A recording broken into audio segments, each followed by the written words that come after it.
Hello aspirants. So AIMS NORCET. Today class is about osteoporosis. So நம்மளுக்கு osteoporosis தமிழ்னா எலும்புகள் பலவீனம் அடைந்து வலுவிழக்கிறது தான் ஆஸ்டியோபோரோசிஸ் சொல்லுவாங்க. ஸோ டெஃபினேஷன் பாருங்கள். It is defined as a decreased phone mass and decreased phone density. So இந்த osteoporosis என்ன ஆகுதுன்னா ஜென்ரலாக நமக்கு இருக்க போனுடைய மாஸ், அதாவது போனுடைய வெயிட் வந்து கம்மியாகும், அதனுடைய டென்சிட்டியும் கம்மியாகும். ஸோ டெஃபினேஷனை கரெக்டாக பார்த்துக்கோங்க. இதுதான் keyword, decreased phone mass and decreased phone density. இதனால போன் என்ன ஆகும்?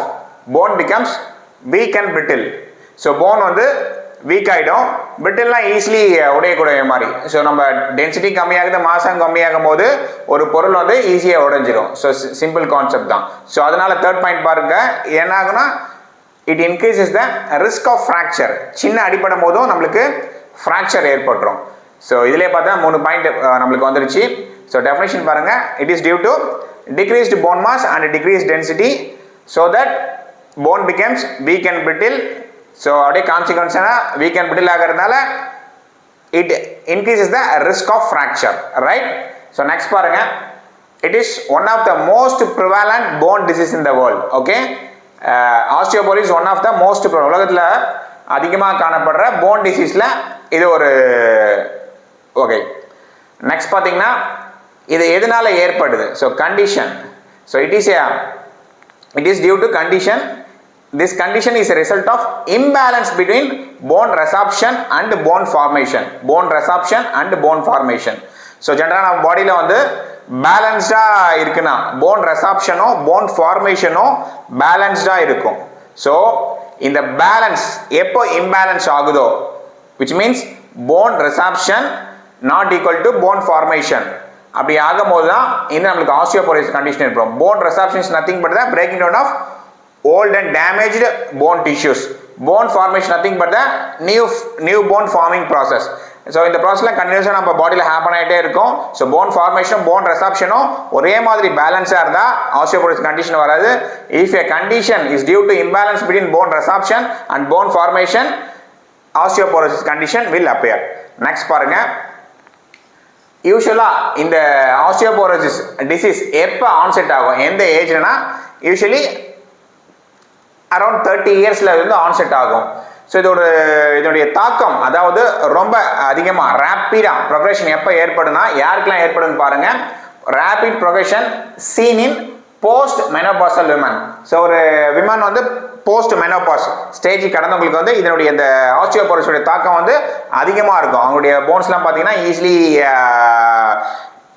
ஃப்ராக்சர் ஆகிறது இருக்கும். Which means phone density, phone mass வந்து கம்மியாகும், அதனால வீக் அண்ட் பிரிட்டில் ஆகும், அதனால ஃப்ராக்சர் வந்து அதிகமாக ஏற்படும்.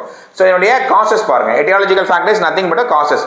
ஸோ எந்தெந்த காசஸ்னால இது வரும்? ஃபர்ஸ்ட் பாருங்க, அந்த first point is menopause. So menopause is one of the cause.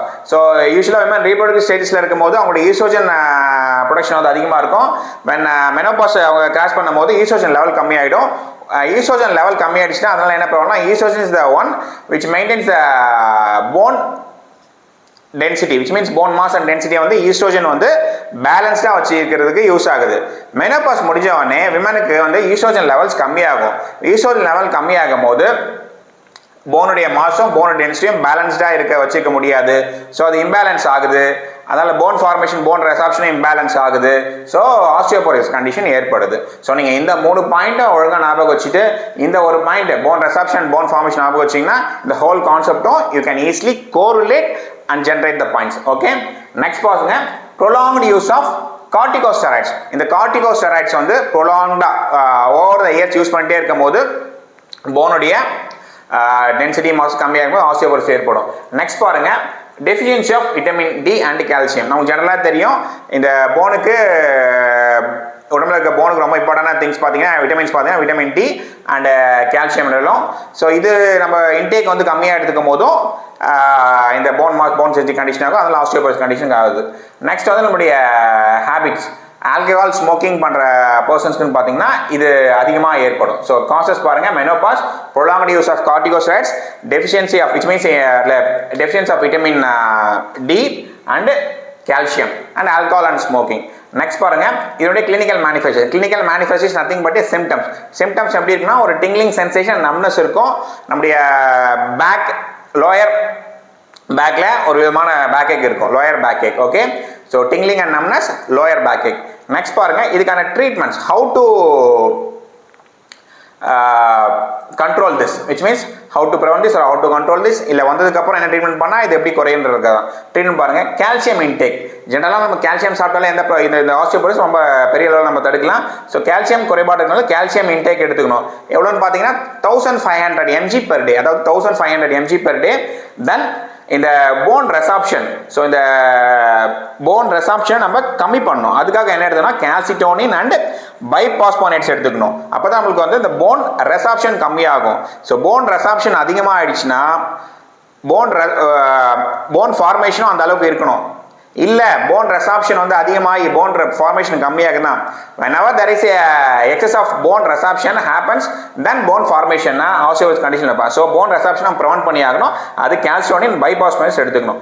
Next என்ன பண்ணலாம்னா hormone replacement therapy. So we generally know estrogen is useful for us to maintain the bone mass and density. So estrogen ஹார்மோனை அதிகமாக எடுத்துக்கும் போது இந்த problem கம்மிப்படுத்தலாம், along with progesterone. So treatment பார்த்தீங்கன்னா calcium intake, hormone replacement therapy, calcium and bisphosphonates to control bone ரெசாப்ஷன்.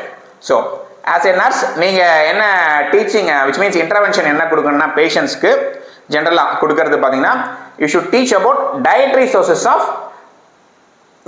Sources like என்னென்ன சாப்பாடு நம்ம எடுத்துக்கினா நம்மளுக்கு நேச்சுரலாகவே இது அதிகமாகும். Vitamin D and calcium related things, இது எல்லாமே போன் சம்மந்தப்பட்ட விஷயத்துக்கு ரொம்ப யூஸ்ஃபுல்லாக இருக்கும். Again you should tell patients about encourage life style modifications as like they should avoid sedentary lifestyle and they should avoid the habit of alcohol and smoking. Okay, these are the concepts related to osteoporosis. So once again I telling the points. Okay, just a small recap. So definition nothing but a decreased bone mass and density.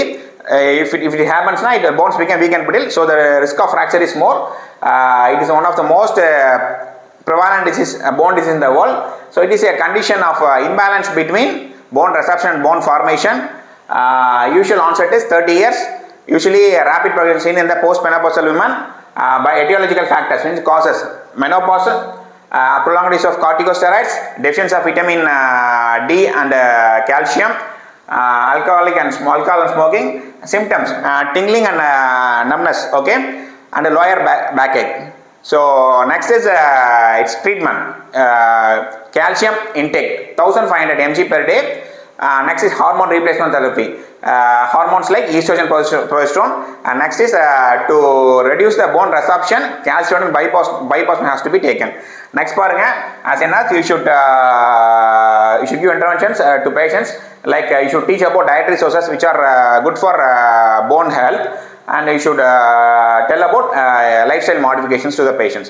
Okay, hope now you get the entire clarity about how osteoporosis, what is the osteoporosis definition, how osteoporosis happens, to whom it will happen more, at what stage, at what age, and what are its symptoms, and what are its causes, and how to treat this osteoporosis condition, and nursing interventions. Okay, thank you.